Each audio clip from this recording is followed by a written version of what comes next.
자, 여러분, 환영합니다. 오늘 우리가 나눌 해설은요, 전적으로 장영원 목사님의 창세기 34장 설교 자료를 바탕으로 준비했습니다. 그래서 오늘 해설의 제목도 목사님의 설교 제목과 똑같이 분노가 정의를 넘어설 때입니다. 통제되지 않은 분노가 얼마나 무서운 결과를 가져오는지 이 묵직하지만 진짜 흥미로운 주제, 지금부터 바로 파헤쳐 보겠습니다. 본격적으로 들어가 보죠. 오늘 우리가 따라갈 영적인 로드맵은 이렇게 5단계입니다. 분노의 본질과 시작부터 시작해서 거룩이 죄의 도구로, 정의를 넘어선 복수, 폭주하는 죄의 사슬, 그리고 마지막으로 분노를 하나님께 맡기라까지 상처가 어떻게 영적인 항복으로 이어지는지 그 여정을 함께 따라가 보겠습니다. 여기서 여러분께 돌발 질문 하나 드릴게요. 화를 내는 거 무조건 죄일까요? 억울한 일을 당하거나 내 가족이 상처받았을 때 속에서 불이 훅 올라오는 건 너무나 자연스러운 감정이죠. 오히려 화가 안 나면 그게 더 이상할 수도 있어요.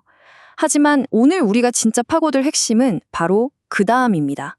분노가 생겼을 때 과연 그걸 어떻게 다루느냐, 이게 모든 걸 결정하거든요. 첫 번째 파트, 분노의 본질과 시작입니다. 이야기의 배경은 아주 오래전 창세기 34장인데요. 야곱의 딸 디나가 세겜에게 끔찍한 일을 당하는 비극이 벌어집니다. 절대 가볍게 넘길 수 없는 치명적인 범죄였죠.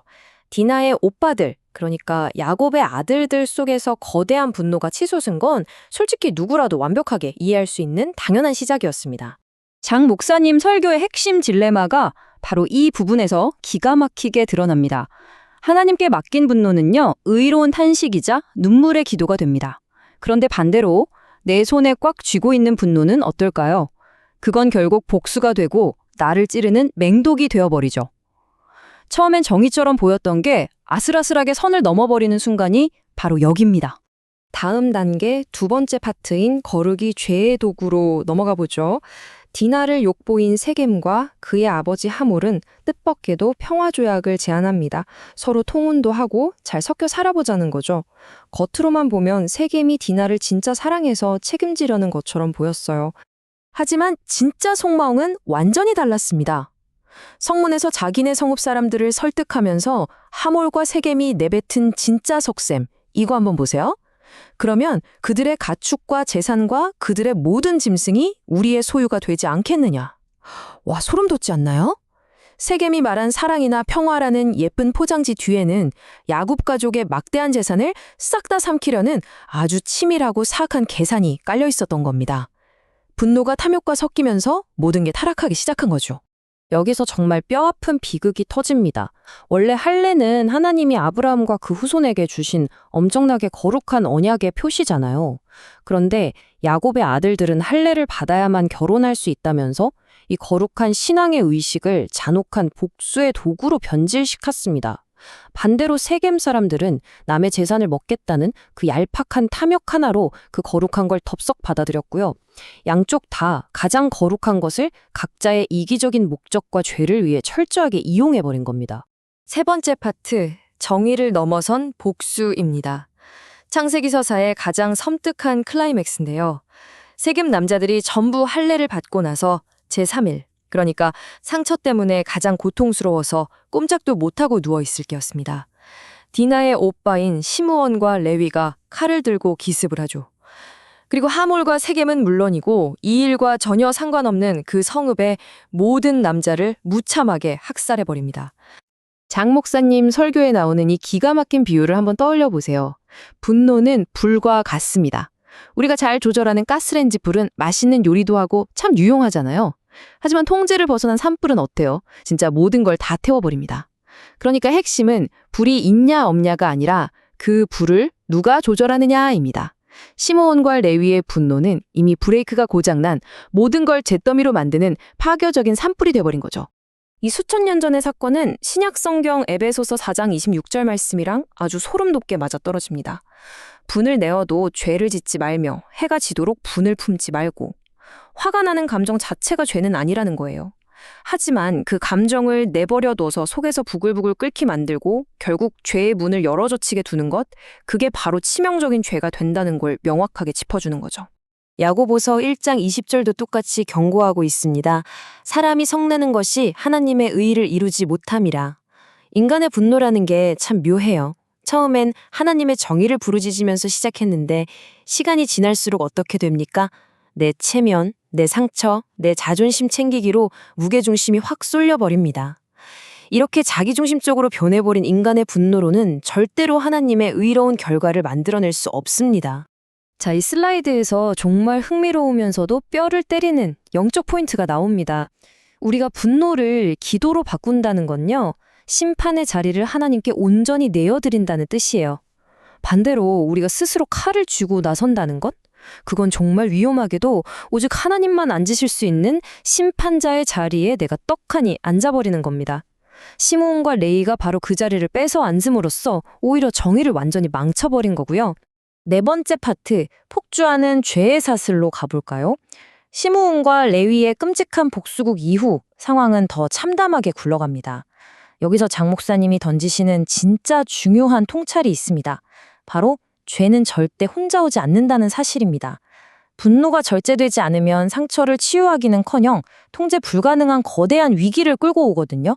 이 사건이 어떻게 눈덩이처럼 커지는지 이 5단계를 한번 보세요. 처음 1단계 세겜의 죄가 있었죠. 그러자 2단계로 하몰과 사람들의 탐욕이 엮입니다. 이어져 3단계 거룩한 할례를 악용한 형제들의 속임수가 등장하고요. 4단계에선 시므온과 레위의 잔혹한 살인이 터집니다. 그리고 마침내 5단계 야곱의 다른 아들들까지 싹 다 합세해서 가축, 재물, 심지어 아이와 아내들까지 노략질하는 어마어마한 범죄로 번집니다. 단 하나의 상처를 잘못된 방식으로 풀려다가 공동체 전체가 파멸의 사슬에 묶여버린 거예요.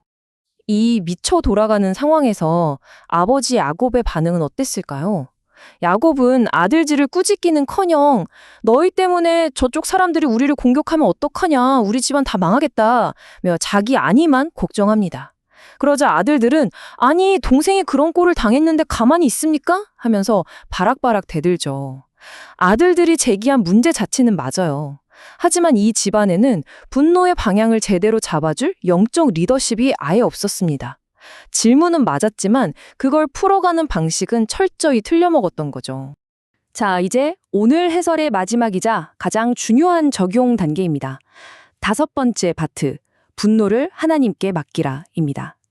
수천 년 전 창세기 34장의 이 피비린내 나는 비극이 복잡한 오늘을 살아가는 우리에게 과연 어떤 강력한 메시지를 던지는지 볼 차례입니다. 그 핵심 포인트가 바로 로마서 12절 19절에 고스란히 담겨 있습니다. 내 사랑하는 자들아, 너희가 친히 원수를 갚지 말고 하나님의 진노하심에 맡기라. 여러분, 여기서 하나님께 맡기라는 말이 악을 그냥 덮어두거나 불의를 모른 척하라는 나약한 소리가 절대 아닙니다. 진짜 의미는 내가 직접 칼을 들고 심판자가 되지 않겠다는 굳은 결단이자 완벽한 심판자이신 하나님께서 가장 정의롭게 해결해 주실 것을 100% 신뢰한다는 선언인 겁니다. 이제 우리 삶으로 돌아와서 이 슬라이드에 있는 현대판 무기들을 한번 찬찬히 점검해 보실까요? 여러분은 직장이나 가정에서 나도 모르게 어떤 칼을 품고 계신가요? 남의 뼈를 때리는 말의 칼, 상대를 서서히 말려 죽이는 침묵의 칼, 베일 것 같은 차가운 눈빛의 칼, 아니면 언젠가 두고 보자 하면서 매일 밤 갈고 닦는 마음의 칼. 진짜 쇳덩어리만 아닐 뿐이지 우리가 쥐고 있는 이 분노의 칼들이 결국 상대방은 물론이고 나 자신까지 깊이 멍들게 하고 있습니다. 하지만 우리에겐 확실한 희망이 있습니다. 마음에 꾹꾹 눌러 담은 분노는 독이 되지만 주님 앞에 쏟아놓은 분노는 놀랍게도 치유의 시작이 됩니다. 나의 날 것 그대로의 분노와 억울함을 하나님 앞에 털어놓는 건 절대 믿음이 약해서가 아니에요. 오히려 우리 영혼이 진정한 회복을 향해 내딛는 가장 용기 있고 위대한 첫걸음입니다. 이제 장영훈 목사님의 메시지를 다시 한번 마음속 깊이 새기면서 오늘 해설을 마무리하는 아주 묵직한 질문 하나를 던져보겠습니다. 오늘 당신의 손에 쥐어진 칼을 하나님 앞에 내려놓으시겠습니까? 처음엔 정당해 보였던 내 분노가 어느새 나를 갉아먹는 복수로 변질되진 않았는지 스스로에게 꼭 물어보세요. 내 분노의 통제권을 하나님께 온전히 내어드릴 때 비로소 찾아오는 그 진짜 자유와 평안, 여러분 모두가 꼭 경험하시기를 바라며 오늘의 해설 여기서 마치겠습니다.